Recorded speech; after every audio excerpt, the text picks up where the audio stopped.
Diversity in the workforce is a growing topic here in the U.S. And recently, big tech industries like Google, Facebook, and Twitter launched new initiatives to increase diversity. Now, the same cannot be said for other sectors. African Americans make up around 13% of the U.S. population, but in the world of venture capital and startups, their numbers fall well below 1%. CCTV's Mark New reports.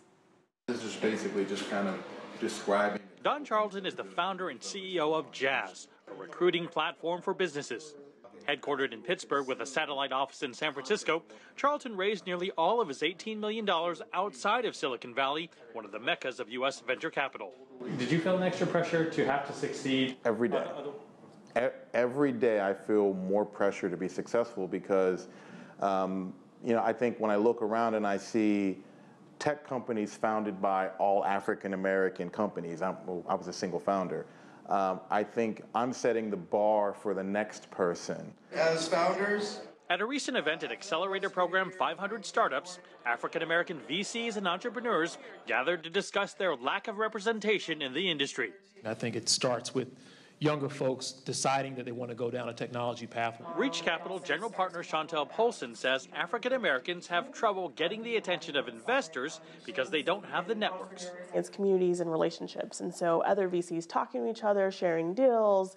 A lot of that is a network, and it's people who've known each other for a long time, and so trying to break into those networks is difficult. And so, yeah, I would say it can be lonely. Deshaun Amira started the company Maven after noticing something that didn't make sense to him. African Americans buying $9 billion of hair products, but around 95% of black hair salons don't retail these products. His startup provides e-commerce pages for stylists who get a commission on what they sell. I mean, you're starting from zero to get a VC to even understand the world that you're even going into to try to address a problem. Sitting on the same panel is someone who turned down Amira for funding. Venture capitalist Charles Hudson now regrets that decision. But the reality is I feel a certain pressure when I meet an African-American entrepreneur to make sure that he or she is good enough to survive any criticism or suggestion that the only reason that I'm funding him or her is that we have the same race in common.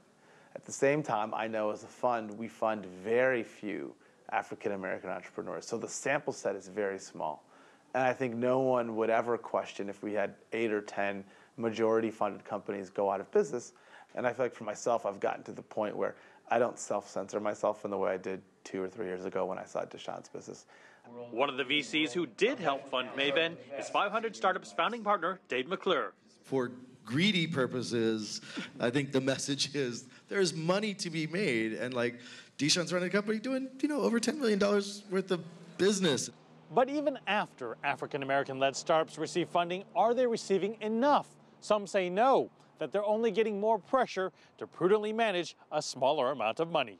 When a company like Box burns $100 million in a year, there's a lot of screw-ups in there. There's a lot of mistakes. And finding the next big thing requires you to take risks. The less capital you have, the less risks you can take, the more risk-averse you seem. And I think it kind of creates this notion that there's only certain types of people who can build big tech companies. Charlton only has 3 African Americans on his 80-person team, though he says many candidates have turned down his offers. He believes much work still needs to be done to convince top African American talent to leave stable jobs to help shatter racial barriers in the world of venture capital. Mark New, CCTV, San Francisco.